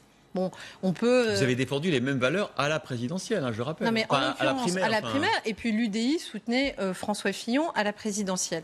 Je rappelle quand même qu'Emmanuel Macron est élu dans des conditions très particulières. C'est quand même la première fois que le candidat de la droite se retrouve dans sa campagne, quelque part un peu empêché à développer son projet de par les affaires. Après, chacun a une analyse différente de cela. Moi, je crois qu'on a perdu d'abord et avant tout à cause des affaires, pas à cause de la puissance du projet de François Fillon. Ouais. Et je considère que certes, Emmanuel Macron apporte de la nouveauté, certes, le charme de la nouveauté, du rajeunissement, mais il est finalement très centralisateur, très étatiste, très énarque, haut fonctionnaire. Et de ce point de vue-là, je ne suis pas sûre qu'il soit l'homme politique qui va aujourd'hui parler à toutes ces professions, quelles qu'elles soient dans le pays, qui travaillent, se donnent du mal et sont harassés d'impôts et ne sont pas assez libérés. Et je pense que la droite, en tout cas moi c'est le seul mot qu'on a trouvé pour définir ce socle commun qui va nous permettre d'exister entre Emmanuel Macron et le FN. Parce que le rêve d'Emmanuel Macron, ce serait de penser qu'à lui seul, finalement, il est devenu central avec d'un côté la France insoumise et de l'autre le Front National. Et le Front National, je le rappelle, son projet économique est très proche de celui de la France insoumise. Donc au fond, la droite, d'un coup de baguette magique, aurait disparu. Eh bien, Yves Jégo, je pense que beaucoup de millions de Français ont besoin d'une droite qui se reconstruit sur ses valeurs et ses convictions. Virginie Calmels, des millions de Français, ils ont besoin que ça fonctionne. Ah ça c'est sûr. Ils ont besoin qu'on ne parie d'accord. pas sans cesse sur l'échec de ceux qui sont au pouvoir. Ils ont besoin que quand le gouvernement, quel qu'il soit, d'où qu'il vienne, applique des mesures pour lesquelles on a plaidé pendant des années, on ne vienne pas dire, comme c'est le cas, pas forcément de vous, mais de gens que vous soutenez comme Laurent Wauquiez, la main sur le cœur, que tout ce que fait ce gouvernement, c'est horrible. Yves Gégaud, la loi Macron, vous l'avez votée ? Si vous me permettez, je vais vous donner un exemple. Une bonne question. La loi Macron, vous l'aviez votée ? Oui, bien sûr, j'avais voté la loi Macron. Je ne l'avais pas votée puisqu'elle est passée au 49.3. Mais j'avais dit que je l'aurais votée si elle avait été approuvée. Non, mais ce qui n'est pas le cas de la quasi-totalité des constructifs aujourd'hui. Thierry Solaire nous explique. En l'occurrence, vous avez Yves Gégaud en face de vous, donc on parle de moi. On ne parle pas de vos ex-amis de LR sur ce sujet. Moi, je veux simplement vous dire, si je peux terminer, regardez l'histoire des emplois aidés. Quand j'entends un certain nombre des Républicains venir nous expliquer la main sur le cœur, que vraiment les emplois aidés, c'est le cœur même de ce qu'il faut faire pour le pays, qu'il n'y a rien de mieux. Quand j'entends Laurent Wauquiez venir dénoncer... Quand j'entends Laurent Wauquiez venir dénoncer une soi-disant baisse des emplois aidés qui n'existait pas, puisqu'on est passé de 280 000 à 310 000 au cours de cette année. Vous aussi, vous défendez la hausse des emplois aidés, du coup. Mais bien sûr, mais je les ai toujours défendus. C'est pas moi qui ai dit que l'assistanat, c'était le cancer du pays. Et je pense que la crédibilité politique, c'est de ne pas dire, quand on est au pouvoir, le contraire de ce qu'on a fait quand on était dans l'opposition et réciproquement. Et donc, moi, je vais vous dire, j'ai envie que des partis politiques se reconstruisent. J'étais cet après-midi aux universités d'été des partis radicaux, parce qu'il y a un événement politique qui ne faisait pas la une de l'actualité. Non, on ne l'a pas proposé. Dans votre journal, on parlait de la promenade de François Hollande manger du fromage. C'est absolument fondamental pour la vie politique. On ne parlait pas. On ne parlait pas. On ne parlait pas. Mais moi, on ne m'a pas proposé. On ne parlait pas de la réunion du parti radical valoisien, du parti radical de gauche. C'est peut-être pas l'événement du siècle, mais en tout cas politiquement, ça a une signification. Oui, je suis pour qu'on reconstruise des partis. Oui, je pense qu'il faut réinventer la vie politique. Je ne suis pas pour qu'on laisse le président de la République tout seul, avec personne autour, si ce n'est les extrêmes. Mais ma crainte, c'est que si on s'enferme dans la critique dans laquelle on s'est enfermé pendant des années dans l'opposition, si on n'essaye pas d'être un peu plus positif, vous savez ce qui triomphera, c'est d'abord l'abstention. Si personne ne comprend que quand des millions et des millions de Français ne vont pas voter, il faut entendre ce qu'ils nous disent. Et puis la deuxième chose qui triomphera, c'est que j'ai pas envie qu'en 2022, au deuxième tour, ce soit Monsieur Mélenchon contre Madame Le Pen. J'ai envie que ce gouvernement réussisse. Ça n'enlève rien à mon esprit critique quand il y a des choses qui ne me conviennent pas. On dit exactement la même chose, mais si vous me permettez, je ne veux pas. Simplement, juste pour illustrer ce que dit Monsieur Gégaud, parce qu'il y a un sondage justement sur qui est la meilleure opposition. Je sais que ça vous plaît moyennement comme question, mais ce qui est incroyable, c'est que ce qui arrive en première position, c'est aucun parti n'est la meilleure opposition. Derrière, nous avons effectivement la France insoumise, comme le dit M. Gégaud. LR est quand même assez loin derrière, devant le PS, mais quand même assez loin derrière. Donc, pour accréditer ce que vous dites, Yves Gégaud, c'est qu'aucun parti, pour l'instant, ne souscrit ça. Alors, est-ce qu'on a besoin d'une opposition ou est-ce qu'on a besoin d'une France qui essaye de travailler ensemble ? L'opposition viendra naturellement quand, un an avant les élections, les candidats à la succession c'est important pour vous. Mais vous pensez qu'elle viendra de nulle part ? Vous pensez qu'il n'y aura qu'un candidat à la prochaine élection présidentielle ? Vous disiez, et c'est vrai qu'on peut s'interroger, qu'est-ce qui se passe si effectivement il y a la République En Marche, et d'un côté la France Insoumise, de l'autre le Front National, et pas d'autres oppositions républicaines ? Christophe Jacubizine, vous êtes assez bon observateur pour comprendre que ce n'est pas ce qui est en train de se passer. Les Républicains sont en train de se réorganiser. Le centre est en train de se réorganiser. Je suis sûr que le Parti Socialiste se réorganisera. Il y aura naturellement une offre politique. La seule question, c'est est-ce qu'on commence tout de suite, avant que cette majorité n'ait eu le temps de commencer à lui taper dessus à bras raccourcis, ou est-ce qu'on essaye de se dire on fait le pari que ça puisse fonctionner, et puis le jour voulu, on garde notre esprit critique, et le jour voulu, évidemment, Emmanuel Macron aura des candidats en face de lui, personne n'en doute. Pardon Yves Gégaud de vous dire qu'il y a heureusement chez LR et chez les sympathisants de la droite, beaucoup de gens qui pensent la même chose que vous, c'est-à-dire qu'on ne fait pas de l'opposition, t'es méchante, c'est pas ce qu'on est en train de dire, c'est une caricature. On a l'impression que la caricature, parce que Laurent Wauquiez dit « je veux prendre le parti, le reconstruire, redonner une dynamique à la droite, réexister dans le débat public », qu'il serait contre tout. Pardon, les emplois aidés, moi je vous le dis franchement, ce qui a été critiqué, c'est la méthode, mais pas la suppression des emplois aidés, alors que tout le monde sait, à droite comme à gauche d'ailleurs, que ça a été un artifices de la gauche pour essayer justement d'inverser la courbe du chômage alors qu'il n'y arrivait pas. Tout le monde sait à l'époque de Jacques Chirac que c'est grâce aux emplois aidés qu'on est descendu à 7% dans ce qui s'appelait le plan Borloo. Donc on ne peut pas non plus dire quand on est au favorable pouvoir, aux emplois aidés, on fait quelque chose. Mais la droite est logique. Non, mais je ne vous dis pas que vous n'êtes pas logique. Moi, je dis la même chose que par exemple Valérie Pécresse vis-à-vis de Laurent Wauquiez. C'est pas moi qui fais les plus dures critiques vis-à-vis de Laurent Wauquiez. C'est à l'intérieur même des Républicains que les critiques les plus vives sont émises sur ce sujet-là. Et pourquoi, Yves Gégaud, vous faites de la politique depuis plus longtemps que moi. Moi, j'ai juste envie de vous dire qu'on en a ras-le-bol. On en a marre, justement, des politiciens de ceux qui changent de camp pour avoir un poste. Vous avez bien raison. Non, Yves de Gégaud, ceux qui renient leurs convictions pour aller espérer rentrer dans un gouvernement à un bon niveau. Vous avez bien raison. Mais c'est malheureusement je pense qu'il faut rester sur ces convictions. Et je sais, par exemple, Virginie Calmels, que vous êtes une Européenne convaincue. Oui, absolument. Et je ne sais pas ce que vous faites avec un futur président des Républicains qui déteste l'Europe, qui a l'Europe tous les jours en haine dans sa bouche. Et je crois que vous avez fait un choix personnel, et c'est un choix de carrière et de stratégie que je ne peux pas remettre en cause, mais ne venez pas m'expliquer qu'il y aurait d'un côté ceux qui cherchent des postes et d'autres qui auraient des convictions. Parce que si c'est le cas, vous êtes trompé de côté de la table en donnant ces précisions-là. C'est vous qui venez de parler de chercher des postes. Je ne vous parlais pas de ça. Je vous parle de la caricature que vous faites. Mais je ne fais pas de caricature. Est-ce que je peux juste terminer? Qui voudrait dire que la droite de Laurent Wauquiez, vous venez d'en refaire une caricature. Vous dites qu'il déteste l'Europe matin, midi et soir. Mais ce n'est pas ce qu'il me dit et ce n'est pas ce qu'il dit dans ses meetings. C'est ce qu'il a écrit dans son livre. Mais là encore. Relisez le livre qu'il a écrit Pardon, sur ce Yves sujet. Gégaud, mais si on devait faire l'exégèse de tous les écrits de tous les hommes politiques sur les 20 ou 30 dernières années, on se rendrait compte qu'ils évoluent. C'est le principe. Non, c'est pas renier. Je prends l'exemple d'Alain Juppé, nous l'avons tous les deux soutenu.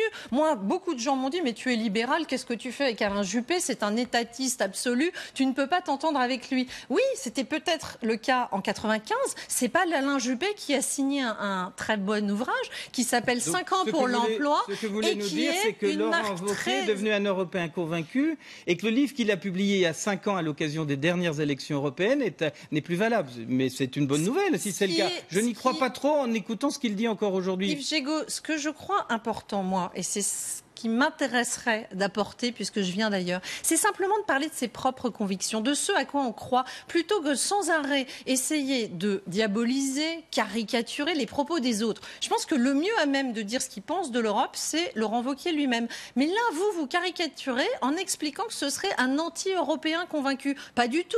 D'ailleurs, Alain Juppé et moi-même, qui étions en séminaire des Vendanges de Bordeaux, avons fixé ce que Alain Juppé a dit, ces lignes rouges. Il a considéré que Laurent Wauquiez sur l'Europe n'avait pas franchi cette ligne rouge. Il dit quelque chose que je partage, c'est qu'on est pro-européen, mais c'est pas un gros mot de dire que l'Europe ne marche pas aujourd'hui et qu'on a besoin de la reconstruire et qu'on a besoin d'une autre Europe. Et ça, pardon, mais je pense que c'est plutôt sain, à un moment donné, que cette droite se recompose sur son socle commun. Et je trouve qu'effectivement, à part le sociétal, où nous ne sommes vraiment pas sur la même ligne avec Laurent Wauquiez, à part là-dessus, moi je trouve quand même beaucoup de convergence, mais pareil pendant la primaire. Un tout petit mot. Entre Juppé et Lyon, il y avait très peu d'écart. On avance un petit peu. Oui, mais juste une demi-seconde. Très rapidement. Virginie Calmels, de celui qui ne vient pas d'ailleurs, parce que j'ai été à l'UMP, j'ai cru à l'UMP. Je me suis aperçu d'une chose simple, c'est que les gens qui ne pensaient pas, comme la pensée majoritaire de l'UMP la plus droitière, eh bien, n'avaient aucune place, aucun pouvoir, et ils n'étaient entendus par personne. Et c'est ce qui a fait que de nombreuses personnalités sont parties. Jean-Louis Borloo, moi, plein d'autres, on a quitté l'UMP parce qu'au fond, ceux qui plaidaient comme vous, en disant mais c'est de l'intérieur qu'on réformera les choses, ont toujours échoué. Et malheureusement, je vous dis une chose, c'est que demain, Hélène NKM était numéro 2 du parti, elle en est sortie, elle n'a été entendue sur rien. Donc on voit bien que ce n'est pas possible de l'intérieur.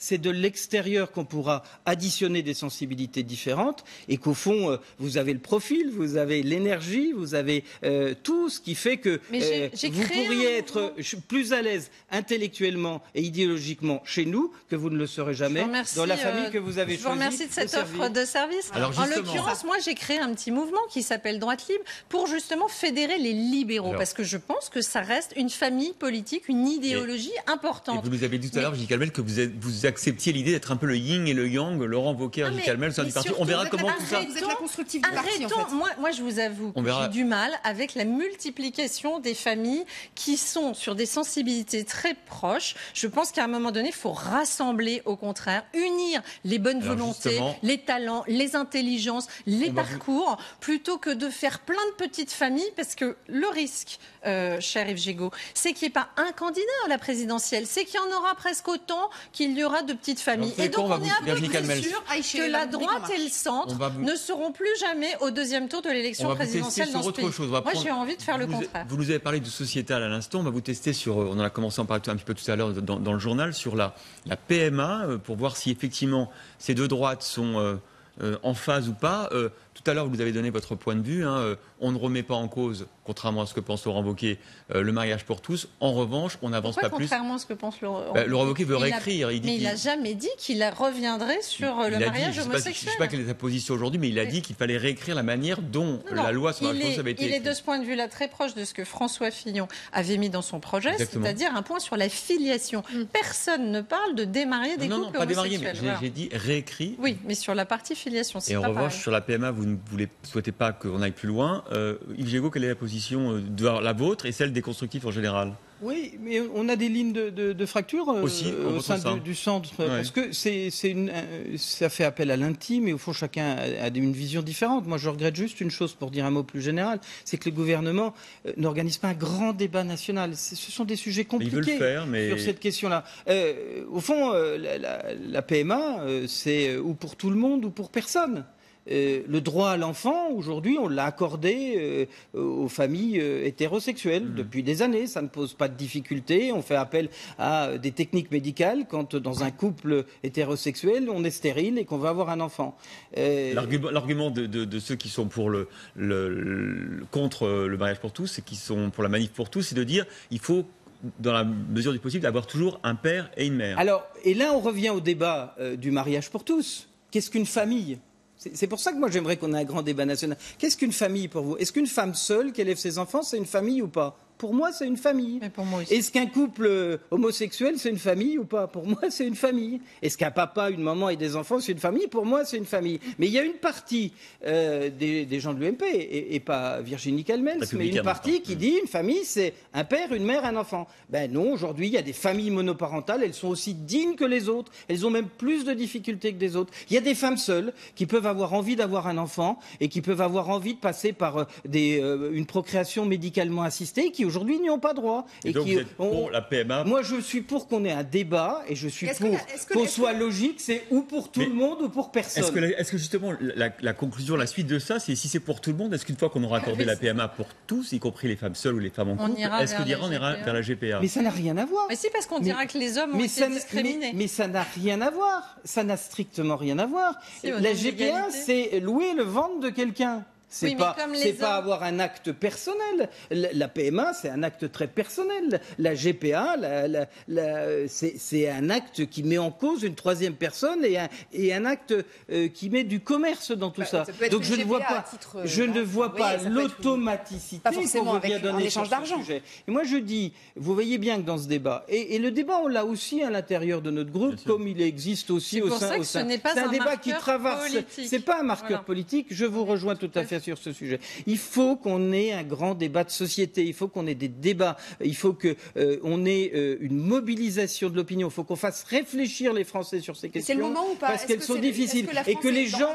qui sont dans... je pense que la France aujourd'hui, elle a d'autres priorités. Je rejoins le ministre de l'Intérieur, je rejoins Virginie Calmels, c'est une des promesses du président de la République et que sa ministre en charge et la volonté de la mettre en œuvre dans le quinquennat, on le comprend. Mais faisons 2 ans ou faisons 3 ans d'un vrai débat, d'expliquer les choses, la subtilité des choses, de faire témoigner des femmes, éthique, de faire témoigner des femmes seules qui aujourd'hui ne peuvent pas avoir d'enfants et qui, si elles ne recourent pas à la PMA, n'auront jamais d'enfants. D'écouter ce que ça veut dire, d'écouter ce que dit le droit à l'enfant. Est-ce que le droit à l'enfant, c'est un vrai sujet extrêmement douloureux et je pense que là-dessus, il n'y a pas de marqueur politique, mais c'est vrai qu'il y a une captation politique de la revendication de groupes souvent issus de minorités ou de milieux catholiques, et que j'ai le sentiment, malheureusement, qu'une grande partie de l'UMP va surfer sur ce débat pour essayer de faire son grain politique, et je trouve que c'est pas bien.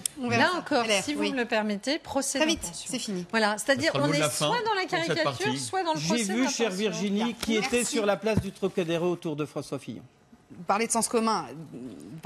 Moi, je trouve qu'on s'arrête là. donne beaucoup de poids à Sens commun. J'ai monté un petit mouvement qui s'appelle Droite Libre, qui a peut-être autant d'adhérents que Sens commun et qui défend sur le mettra pas 200 sociétal 000 personnes autre sur la place chose. de... Allez, c'est l'heure de... On s'arrête ici parce que c'est la dernière partie de l'émission. Merci beaucoup Yves Légaud d'être venu sur le plateau du live politique. On va se retrouver dans quelques instants puisque c'est là, Virginie Calmels, que nos téléspectateurs vous interpellent.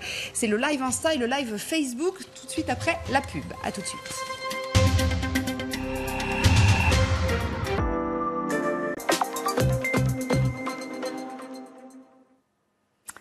C'est la dernière partie du live politique avec Virginie Calmels, qui est notre invitée depuis 18h. Dernière partie de l'émission, on va rejoindre Christophe Jacubusine dans notre studio Instagram, Facebook. Christophe, vous êtes avec Virginie Calmels, c'est l'heure de l'Insta Live.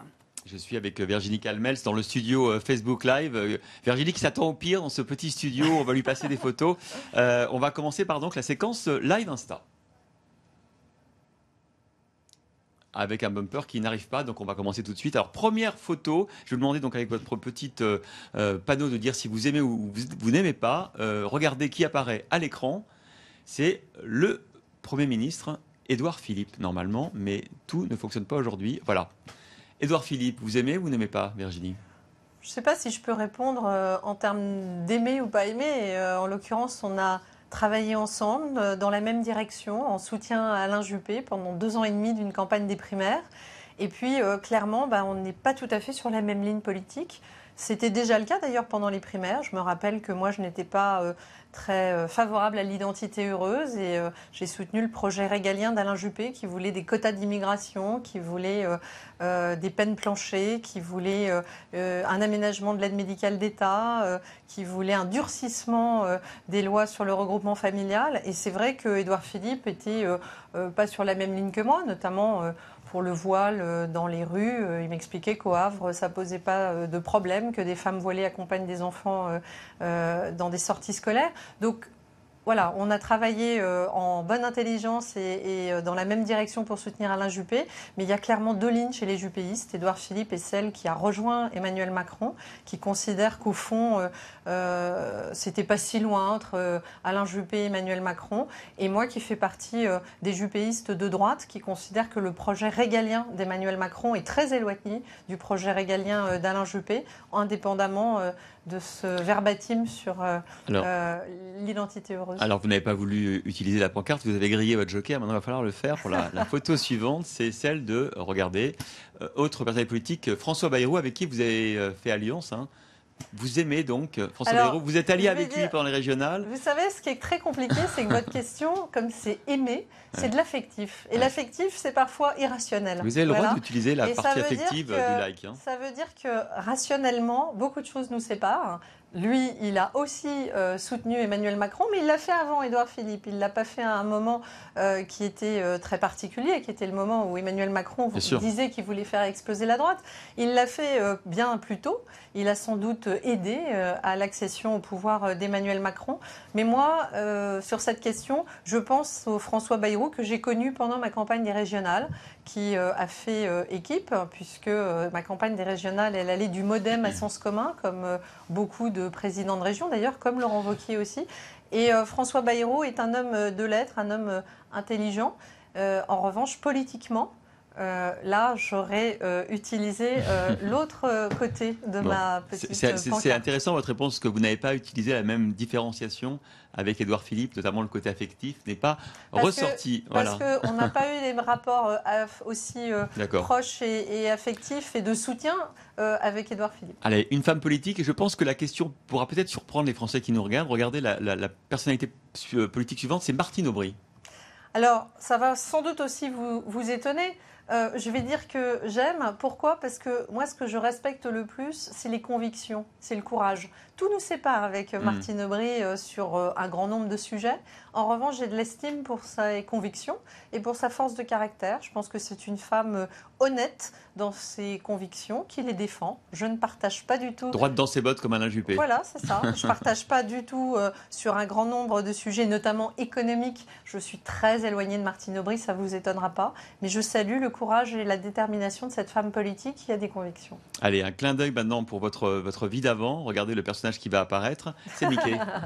Je ne peux qu'aimer. D'abord parce que j'ai des enfants. J'ai des enfants encore en âge d'apprécier Disney et parce que j'aime ce monde de l'entertainment. J'ai été présidente du conseil de surveillance d'Euro Disney sur les dernières années. C'est pour moi le symbole d'une vraie réussite, à la fois économique, la marque Disney est omniprésente, mais aussi de quelque chose qui est plutôt associé au rêve et au positif. Et quand vous voyez les enfants, les étoiles qu'ils ont dans les yeux en regardant un film Disney ou en se rendant dans le parc Euro Disney ou ailleurs dans le monde, eh bien, c'est un beau symbole. Alors, le divertissement, j'ai une de vos amies qui dit dans une interview, je ne sais plus laquelle, que vous auriez pu faire des comédies musicales, donc, et puis parce que vous aimez chanter. Alors, encore une photo, je pense que vous allez... Je pense que c'était de l'humour. Ce qu'elle voulait dire, Johnny Hallyday, j'aime et je connais par cœur. Non, ce qu'elle veut dire, c'est qu'effectivement, je n'ai pas une vie linéaire et que peut-être... je peux avoir un autre métier, j'en ai déjà eu plusieurs, et que pourquoi pas un autre métier. Malheureusement, j'ai pas le talent de Johnny Hallyday. Ça serait lequel l'autre métier, le métier suivant, si la politique vous déçoit un jour? Je ne sais pas, j'aime transmettre, j'aime la pédagogie, je pense que j'aurais pu être professeur, j'aime le chant mais sous ma douche, j'infligerai ça à personne, j'aime écrire, je pense qu'il y a plein de métiers que j'aurais aimé faire, j'aurais adoré être architecte, j'aime faire des plans, je pense que d'autres possibilités, mais j'aime beaucoup diriger des entreprises. Et là encore, les secteurs peuvent être variés et offrir une multiplicité de potentiel. Allez, c'est la dernière séquence de l'émission, c'est maintenant la séquence, le live Facebook. Je ne sais pas si on a un petit générique. Le Facebook Live du live, on l'a donc cette fois-ci. Alors, ce sont des questions qui vous ont été posées par les internautes, soit en vidéo, soit par écrit. On va varier un peu les plaisirs. Cette semaine, on a retenu les questions écrites des internautes qui ont regardé l'émission. Que pensez-vous, question toute très simple, que pensez-vous d'Emmanuel Macron ? Écoutez, en même temps, c'est-à-dire qu'il y a évidemment des côtés très positifs chez Emmanuel Macron, sa jeunesse, son entrain. Je suis contente parce que c'est générationnel aussi d'avoir un président de la République qui parle bien anglais, qui nous fait pas honte sur la scène internationale, au contraire.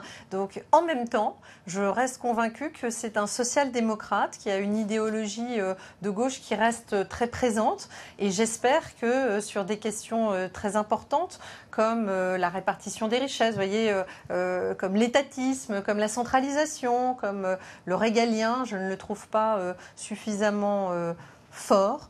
Et je crains que nous ne soyons simplement dans un dépoussiérage et une modernisation du Parti socialiste. Voilà, c'est un vrai social-démocrate. Il apporte de la modernité, mais c'est une modernisation du Parti socialiste qu'il est en train d'opérer. Il ressemble de ce point de vue-là à des gens comme Matteo Renzi, ou voilà, c'est-à-dire une gauche moderne, mais ça reste une gauche. Et dès qu'il s'agit d'un certain nombre de sujets, je pense que ces clivages réapparaîtront très vite. Alors, question suivante qui est diplomatique, comme ça on va pouvoir tester Virginie Calmel sur les sujets internationaux. La Birmanie, avec effectivement, vous savez, cette épuration ethnique, presque j'ai envie de dire, sur les populations musulmanes.